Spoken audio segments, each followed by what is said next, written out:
Around early morning, I checked my reflection in the elevator mirror and practiced the face of someone who enjoyed surprises. I looked composed, which was my professional disguise. Underneath it, I was tired in the specific way you get after 5 years of being reliable in a department run on whim. On the 20th floor, the accounting wing of Brightwell Ledgerworks smelled like printer toner, peppermint tea, and panic. I liked numbers because numbers behaved. Numbers did not wake up and decide that lavender was an unacceptable cardigan color because it was, in the words of my boss, emotionally evasive. My boss, Dana Quill, drifted through the open office like a parade float that had learned to speak. Some days she wore a cape. Other days she wore so many bracelets that she sounded like a wind chime with opinions.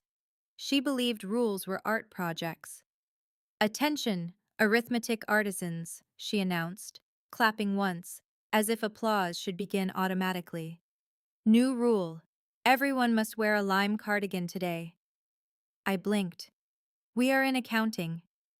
Dana pointed a pen at me like it was a magic wand. "Exactly. Lime promotes mental agility. It is science adjacent." Across the aisle, my coworker Jessa Klein frantically rummaged through her tote. Jessa had been hired 5 weeks ago, had asked if a balance sheet was the one with the pretty columns, and still smiled like work was a hobby. "I have chartreuse," Jessa offered brightly. Dana gasped, as if Jessa had confessed to a crime. "Chartreuse is lime with commitment issues." I opened my desk drawer. Inside sat the cardigan I kept like an emergency flare. It was lime. I bought it after Dana declared, around the end of 1 week, that neutral colors were betrayal in fabric form. I slipped it on without comment. Surviving Dana required the emotional range of a stapler. Later that morning, the rule shifted again. Polka dot shirts were now required because Dana claimed dots kept the mind from drifting into linear despair. Someone asked how polka dots worked with the lime cardigan mandate. Dana stared into the middle distance and said, "Reality is flexible." I did not argue. I adjusted spreadsheets. I caught errors. I closed books. I watched bright red numbers settle into obedient black. When I did well, Dana thanked me by sending an email titled, "Great job," with no message inside, as if praise itself was too exhausting to type. 5 years. I had learned every system, every workflow, every small disaster that could erupt when someone entered a decimal in the wrong place. I trained new hires. I fixed reports. I handled Dana moods like storm warnings. And for all that, my pay had crept upward so slowly it felt like a joke told in silence. Sometime around midday, Dana called everyone into the glass conference room. She set a coin on the table like it was sacred. My stomach tightened. Coins meant she was choosing something important in the worst way possible. Dana folded her hands. "I have decided we need an assistant manager." A cautious spark passed through the room. 3 full-time employees exchanged glances. I was one of them. I had been doing assistant manager tasks for years, without the title, without the pay, without even the dignity of official suffering. Dana smiled. "I will choose fairly." I waited for interviews, performance reviews, anything involving competence. I waited like a rational person, which was my second mistake of the day. Dana lifted the coin. "Heads," she said. "Jessa." Jessa squealed softly. "Oh my gosh." "Tails," Dana continued. "Me." I stared at the coin like it had insulted my mother. Dana flicked it into the air. It spun, bright and smug, and slapped down on her palm. She did not hesitate. She did not consider a second flip. She did not ask questions. She did not pretend this was anything but entertainment. "Heads," Dana declared. Jessa pressed a hand to her mouth, delighted. "I did it?" Dana clapped again. "You did it. Destiny has spoken." Heat rose behind my eyes. Not tears, not yet, but something sharper. Something that looked like anger learning to stand up straight. Dana turned to me with a cheerful shrug. "Do not worry. You will support her. You are excellent at support." support, like a bracket, like a footnote, like the quiet person holding up the building while someone else got their name on the door. I nodded. Slow, controlled, professional. Inside me, something clicked into focus, clean as a ledger line. If Dana wanted to run the department on whims and coin flips, then I would give her the kind of chance-based outcome she truly deserved. I smiled, small and polite, the way you smile at someone who has no idea they just started a war. Around the start of the next workday, Jessa arrived wearing a blazer that still had the store tag tucked into the sleeve like a shy confession.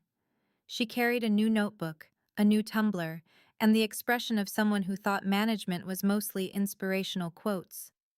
Dana presented Jessa with a tiny plastic trophy that read, "Leadership Legend" in glitter letters. Dana also announced that all emails must now begin with the phrase, "Greetings, financial voyagers," because normal greetings were emotionally lazy. I sat at my desk and watched Jessa beam. I did not hate her. Jessa was not the villain. Jessa was a wandering balloon that floated into the wrong room. Dana was the one who tied balloons to heavy things and called it strategy. Jessa stepped to my desk. "Dana said you will show me everything. I am so excited. I feel like I won the workplace lottery." I kept my voice even. "Yes, congratulations." Jessa leaned in conspiratorially. "Between you and me, I do not even know what an accrual is, but I am a fast learner." I stared at my screen. The numbers stared back. Calm, loyal, honest. "Good," I said. "We will start with the basics." Training Jessa should have taken weeks of structured instruction, but Dana wanted results immediately. Dana wanted Jessa to run meetings, approve reconciliations, and sign off on monthly reports that had legal consequences if wrong. Around the middle of the day, Dana called a meeting and told Jessa to present the expense variance analysis. Jessa stood in front of the screen, clicked the wrong file, and opened a folder labeled Lila Personal. I had created it on purpose. Inside were documents with harmless names that sounded important. Q4 Audit Notes, Vendor Risk Summary, Payroll Alignment Draft. The content was nonsense, written in the bland corporate style of someone who had mastered the art of saying nothing in 15 paragraphs. Jessa flushed. "Oops." Dana narrowed her eyes. "Why do you have personal files on the company drive?" "They are work-related," I said smoothly. "Just preliminary." Dana sniffed. "Preliminary is an ugly word. It sounds like unwashed hair. Delete anything that is not finished." "Of course," I replied. After the meeting, Jessa apologized twice and offered to buy me coffee. I declined. I did not want apologies. I wanted balance. I wanted a tidy correction in the ledger of my life. So I began. I had spent years learning Dana patterns. She claimed to be unpredictable, but the truth was simpler. She was consistent in her inconsistency. She loved sudden rules. She loved public displays. She loved the thrill of forcing everyone else to adapt, which meant she could be guided. That afternoon, I emailed Dana with the subject line, "Streamlining Suggestion." In the email, I wrote that assistant managers usually needed certain permissions in the accounting software, otherwise approvals would bottleneck. I listed the permissions. I made them sound urgent. I added one small detail, wrapped in helpful language. Dana should temporarily route all approval notifications to Jessa, so Jessa could build leadership confidence. Dana adored confidence. Dana adored anything labeled leadership. Dana replied within minutes, "Do it." I did it. From that moment, every approval request, every automated alert, every flagged discrepancy message went to Jessa first. The system had guardrails, but with assistant manager status, Jessa could override many of them. I also created a helpful assistant manager checklist and pinned it to Jessa's desk. It looked supportive. It was a trap woven out of policy. The checklist included tasks that were harmless on their own, but disastrous if done in the wrong order. Reclassify expenses before confirming vendor codes. Close a period before final payroll reconciliation. Approve reimbursements before verifying receipts. Jessa followed it faithfully because it was written in calm bullet points, and because it came from me, the department rock, the quiet oracle of numbers. By late afternoon, the first tremor hit. A vendor payment was routed incorrectly. The wrong cost center lit up like a warning flare.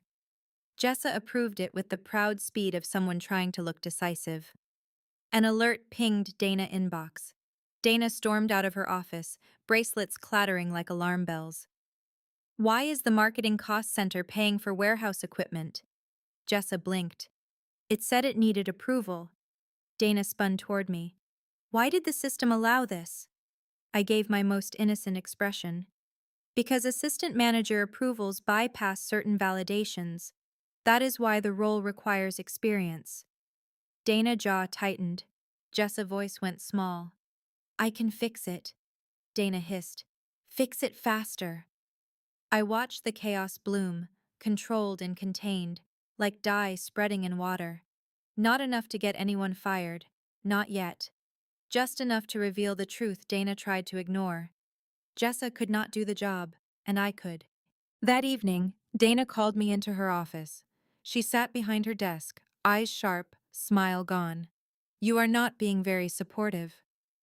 I am supporting the process, I said.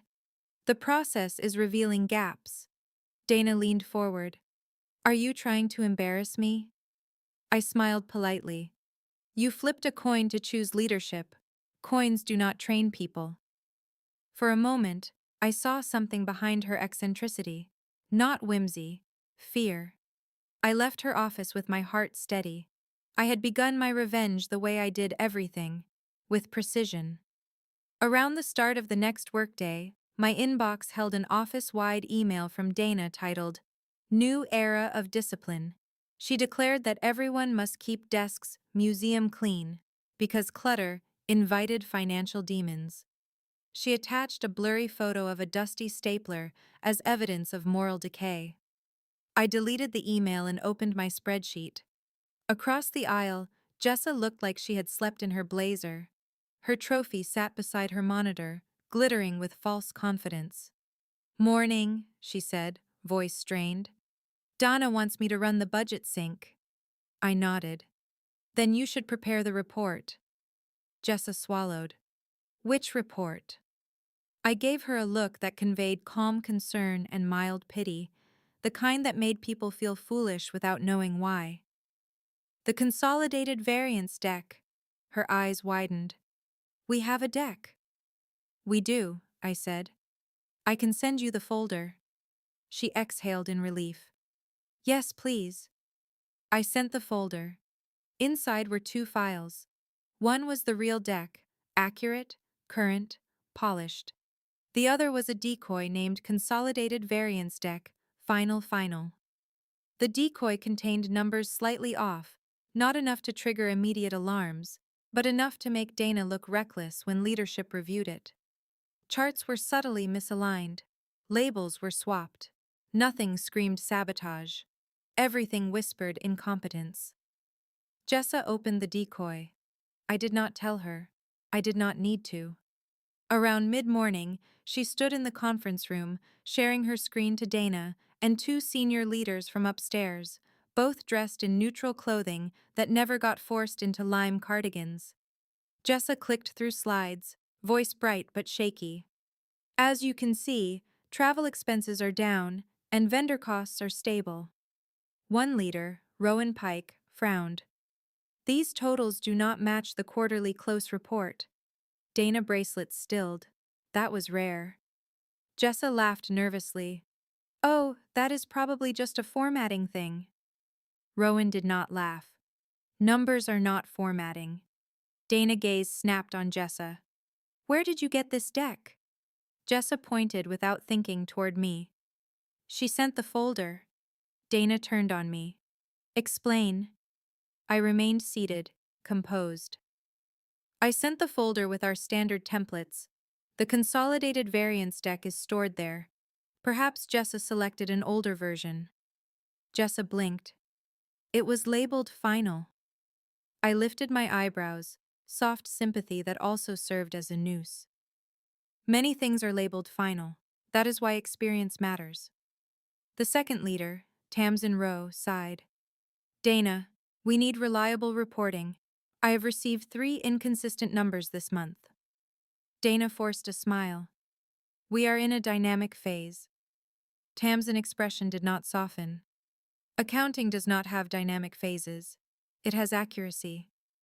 The meeting ended with Dana promising improvement, and Jessa looking like she wanted to crawl into her glitter trophy and live there.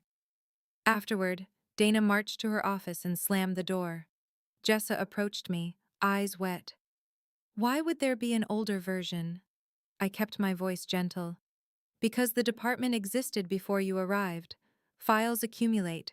That is why you must verify. She whispered. Dana thinks I am failing. I paused, long enough to feel satisfaction settle like a neatly filed document. Then you should ask for training. She nodded quickly. Yes, I will. I watched her go, then opened my notes. Step 1. Reveal her lack of readiness without looking openly hostile. Completed. Now came step 2. Make Dana choices expensive, not financially. Dana could shrug off numbers and call them fluid.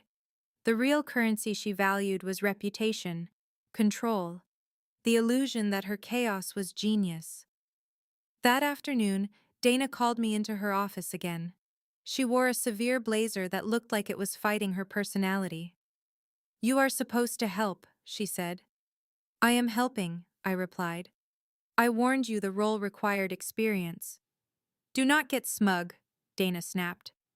Do not get random, I said, steady. Random is my brand. Then your brand is risking compliance, I replied. Dana stared, shocked by the directness. I continued. You chose leadership with a coin flip. You put a new hire in charge of approvals. Now the upstairs team has doubts. Doubts spread. Dana looked away, fingers tapping her desk. I softened my expression, just enough to seem helpful. There is a simple fix. Delegate technical approvals to me while Jessa focuses on learning. I will function as operational lead, quietly. Dana's eyes narrowed. So you want the job? I want stability, I said. You want results. I stood. If you prefer, keep flipping coins. Maybe the next one will land on competence. I left before she could respond, my pulse steady. Behind me, her bracelets clattered like nervous wind chimes admitting they were not in control. Sometime in the early morning, I arrived to find a new sign taped to the conference room door. Silence zone. Dana had decided conversation was an efficiency leak. The office was quiet in the way a room gets quiet before thunder. People typed with careful intensity, like animals avoiding a predator.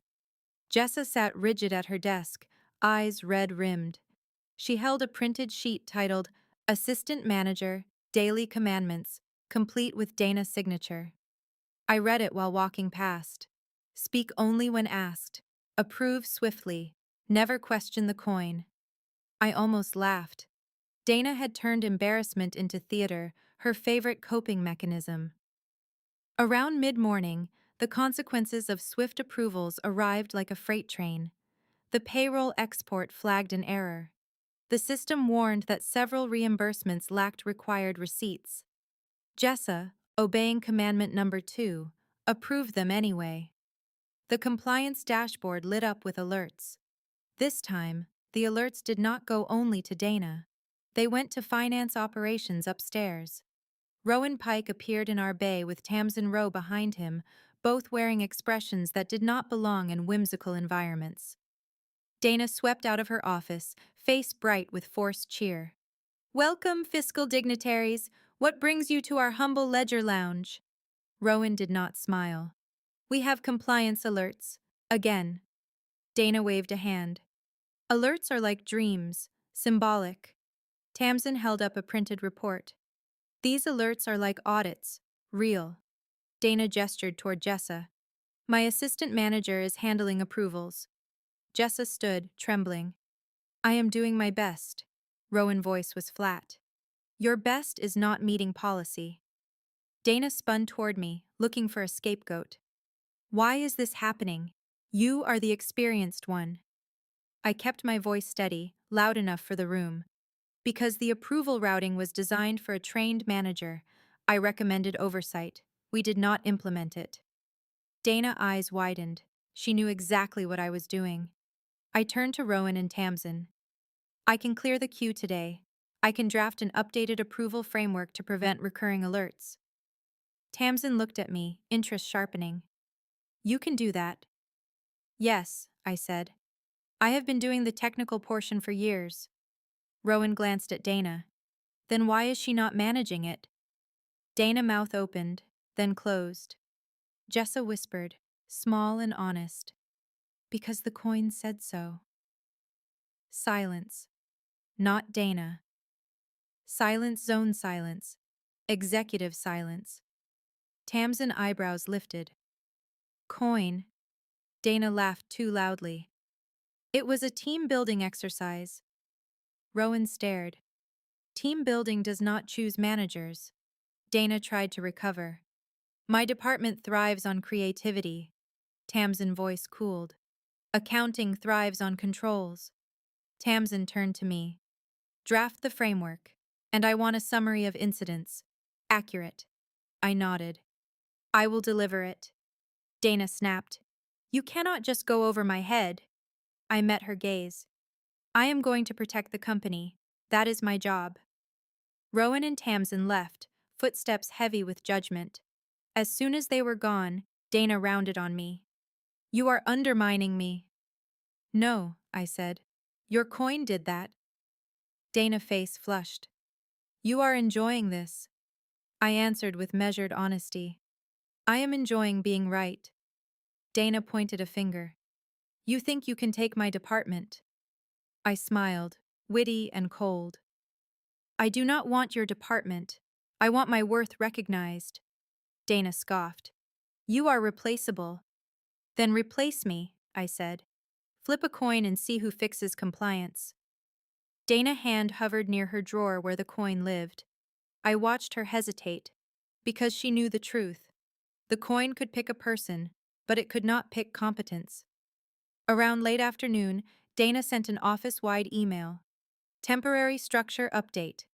She announced I would act as operational liaison for approvals and compliance, while Jessa would focus on leadership growth. Operational liaison was not a promotion, it was a bandage. But it was Dana admitting, in writing, that Jessa could not handle the work. I printed the email and filed it. Revenge was not rage. Revenge was documentation. Around the next morning, I walked in wearing a simple black cardigan because Dana had declared colors too opinionated. The office looked like a flock of corporate crows.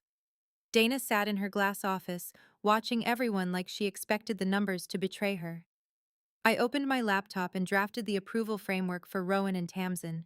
It was clean, thorough, and quietly devastating. It outlined the breakdowns: inconsistent reporting, improper approvals, bypassed validation steps.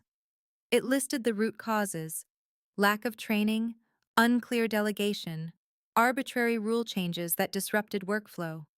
It proposed solutions: role-based permissions, documented procedures, required review steps, and a formal promotion process based on competency. It did not mention revenge, it mentioned accountability. By late morning, I sent the framework to finance operations, copying Dana. I attached the incident summary with system references, described in general phrases like earlier in the month and around the end of the week. The pattern mattered more than the hour. Dana burst from her office and marched to my desk. Why did you write it like that? She hissed. I looked up. Like what? Like I am the problem, Dana snapped. I blinked slowly. You are the manager. Problems in management reflect on management. Dana leaned closer. You are painting me into a corner. No, I said. You painted yourself into a corner. I just turned on the lights. Dana's lips thinned. You want me fired. I want you predictable, I said. But I accept that miracles are rare. Across the room, Jessa hovered, anxious. She had started avoiding eye contact with Dana, like leadership glitter had dulled into dread. I caught her gaze and gave a small nod. She looked relieved, and that gave me a flicker of guilt I quickly filed away. Jessa was collateral, not the target. Around mid-afternoon, Rowan and Tamsin returned. This time they did not smile at Dana whimsical greetings. They did not compliment her bracelets. They did not play along. Tamsin spoke first. "We reviewed your framework." Dana clasped her hands. "Wonderful. I always encourage initiative." Rowan cut in. "We also reviewed the incident summary. This department needs stability." Dana nodded quickly. "I agree. That is why I created the operational liaison role." Tamsin looked at me. "You built this quickly. You understand controls, systems, and reporting expectations." I kept my expression neutral, but my pulse warmed. Tamsin turned to Dana. Why was she not promoted? Dana opened her mouth. "We value fresh perspectives. We value chance. We value the universe." Rowan's voice was dry. "The universe does not sign off on reimbursements." Dana forced a laugh. No one joined. Tamsin continued. "We are restructuring. Effective immediately, you will promote her to Assistant Manager of Accounting Operations. Title, pay adjustment, and permissions will align with responsibilities she has already been performing." Satisfaction settled deep and solid in my chest. Not giddy, clean. Dana's face tightened. "You cannot just take my authority." Rowan replied. "We can. We did." Dana's shoulders rose. "Then what is my role?" Tamsin's expression was polite in the way a door is polite when it closes. "You will transition to a project role focused on process documentation, less direct oversight, more structure." Dana stared, stunned. Her kingdom of whims had been boxed into a binder. Her eyes flicked to me, sharp with resentment. "You did this." "I did my job," I said. "You flipped a coin." Dana's voice trembled. "You set me up." "No," I said, leaning in slightly. "I let you be yourself in front of people who do not applaud chaos."